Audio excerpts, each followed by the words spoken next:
Tere õhtust! Ilus pühapäeva õhtu päikseline. Olen Viljandist tagasi ja loen nüüd 21. peatüki teile. Sest on jäänud siin viimane peatükk ka veel 22 ja siis on läbi. Siis ma pean küsima teie käest, kas me teeme lugemisse pausi või on teil välja pakkuda mingi raamat, mida ma võiksin lugeda teile? Et see tuleb nagu küsimus siis.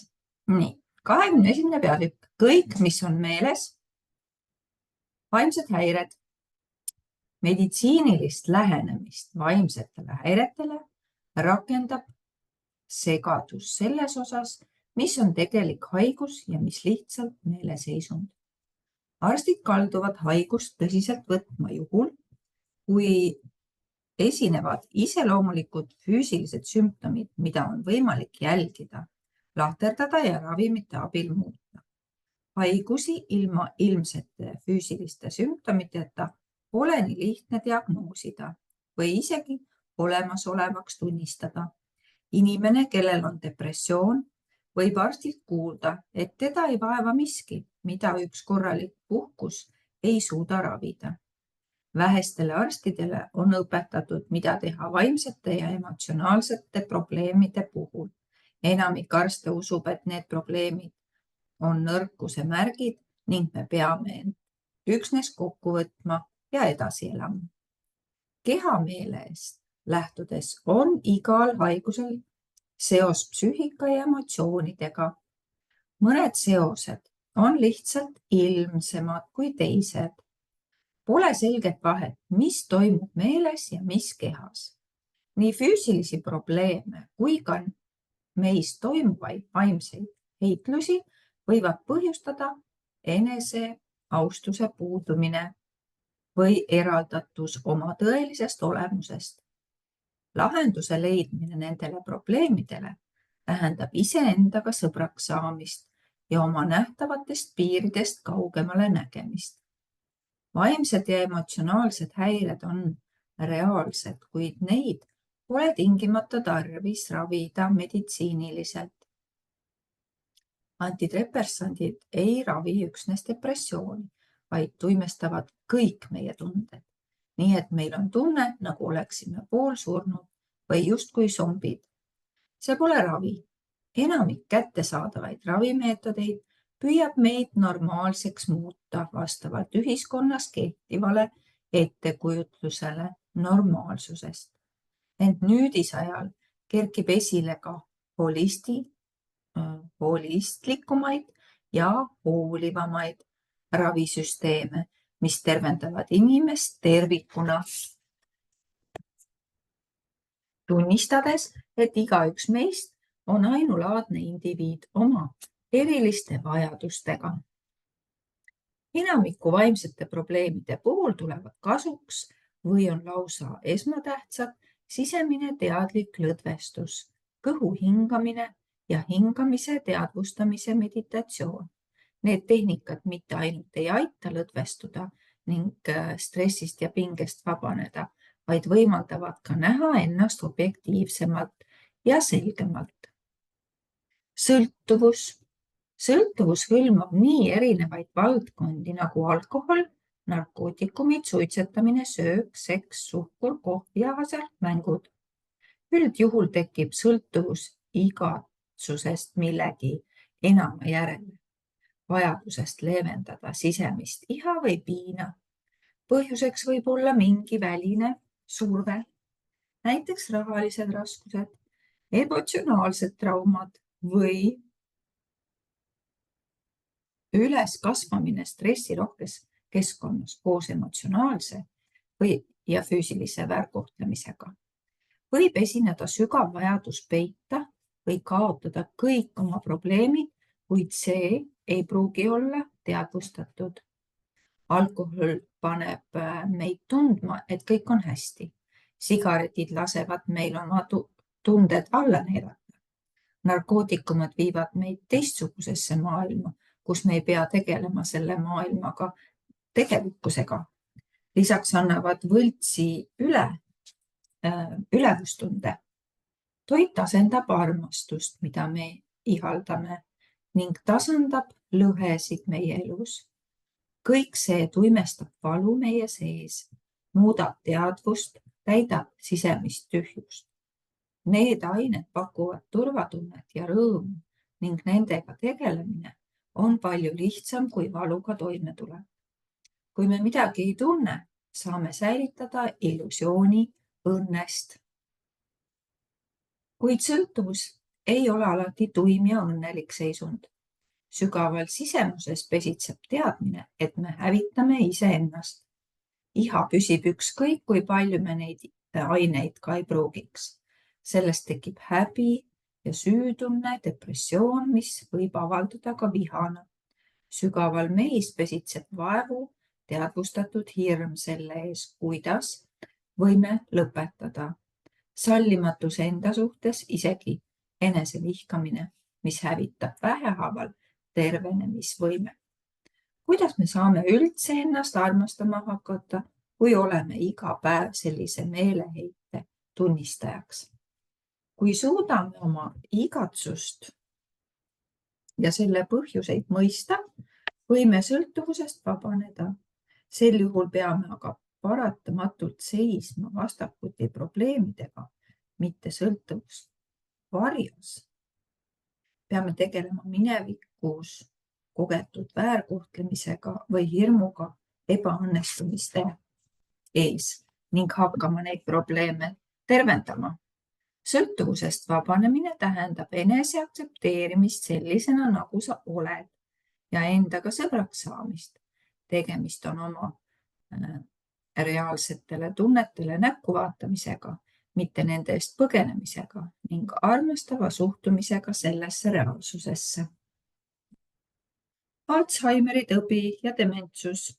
Tegemist on ajukahjustusega, mille tagajärjeks on seniilsus, segadus, seosetus ning vahel ka kuritahtlik või vägivaldne käitumine.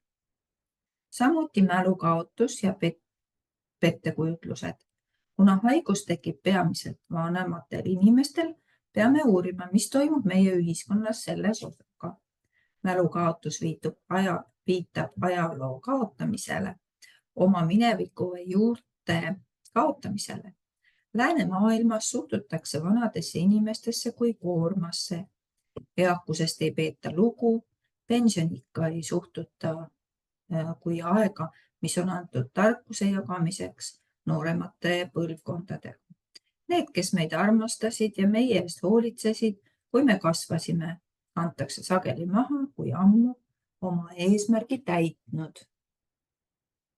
Pole oluline, kas vanemad inimesed elavad kodus või hooldekodus, nende leivateenija või pere ema roll on asendunud abitu, jõuetu ja sageli äärmiselt üksildase seisundiga.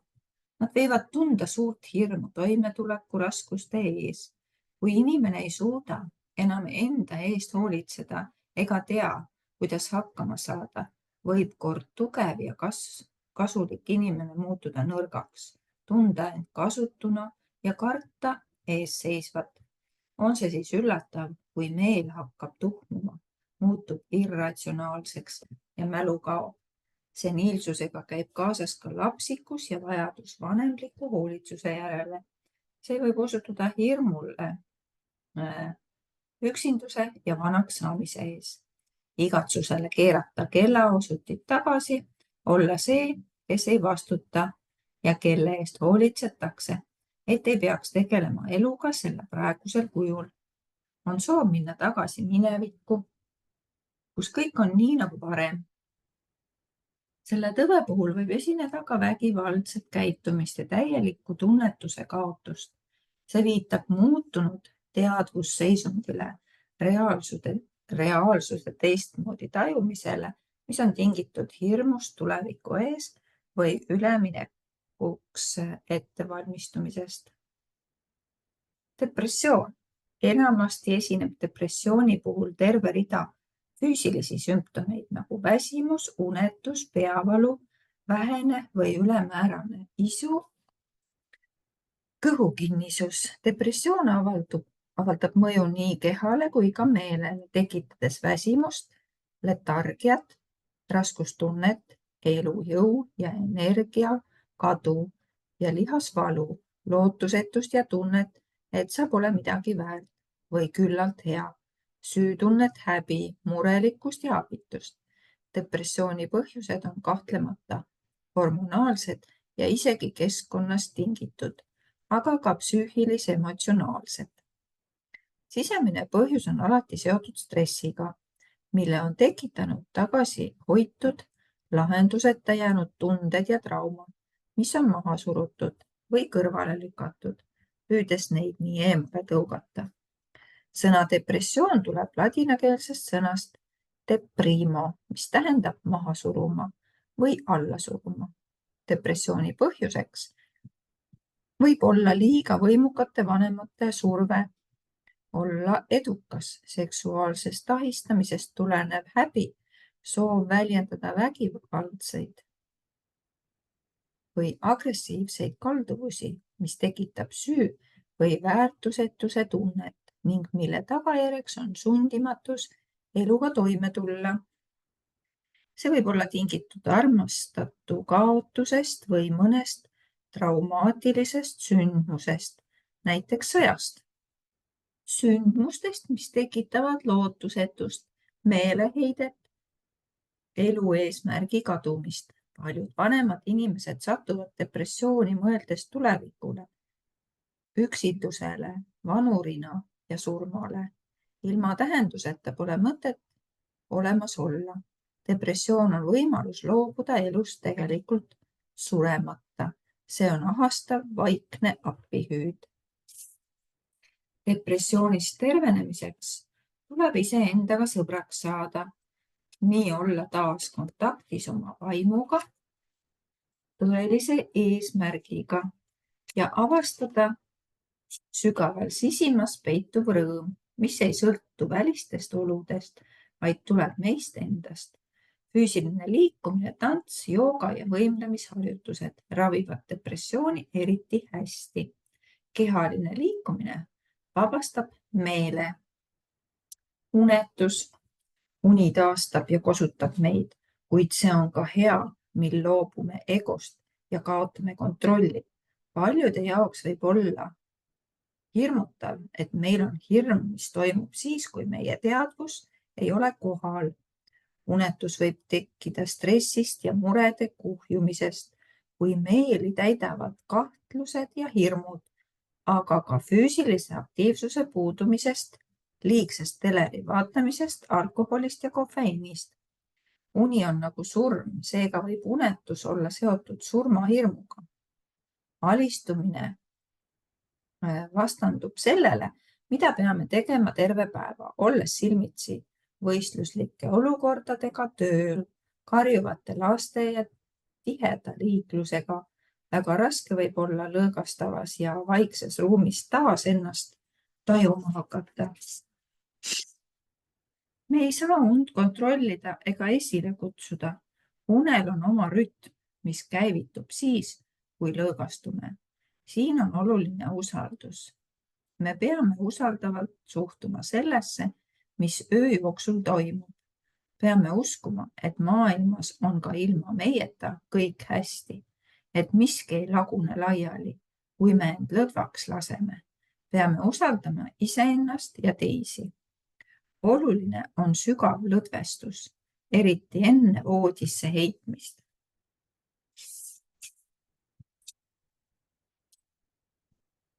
Närvivapustus.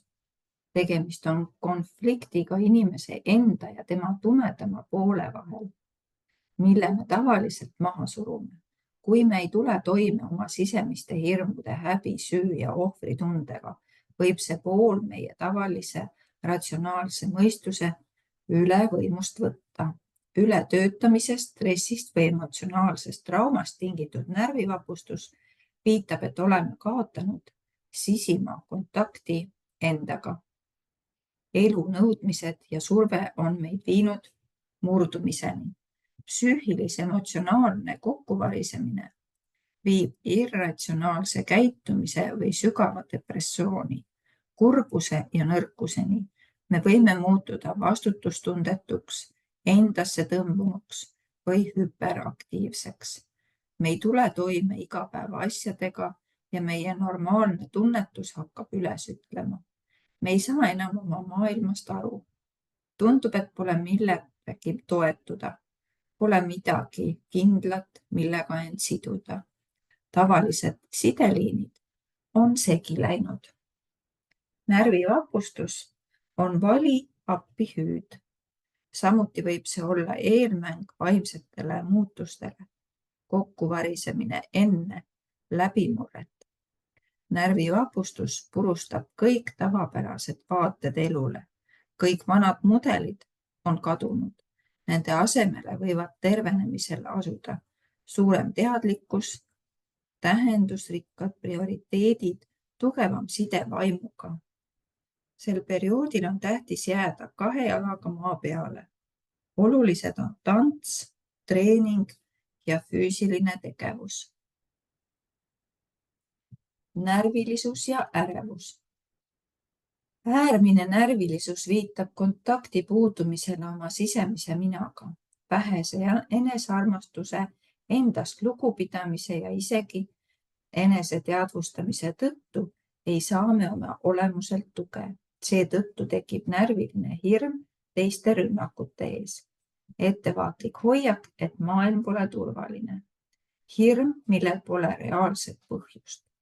Tõenäoliselt kaasnevad lihaspinge, jäikus, toitumishäired, südame pekslemine, liighigistamine ja peavalud. Äärmine närvilisus on sageli seotud tõsise stressiga ja murega ebaõnnestumise või kaotuse pärast. Oluline on võtta aega enda tundma õppimiseks, suurendada eneseusaldust ning õppida lõdvestuma.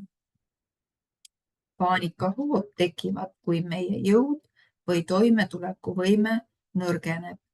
Hirm matab enda alla kogu tasakaalukuse või mõistlikkuse ja me ei saa enam aru, et see hirm on irratsionaalne.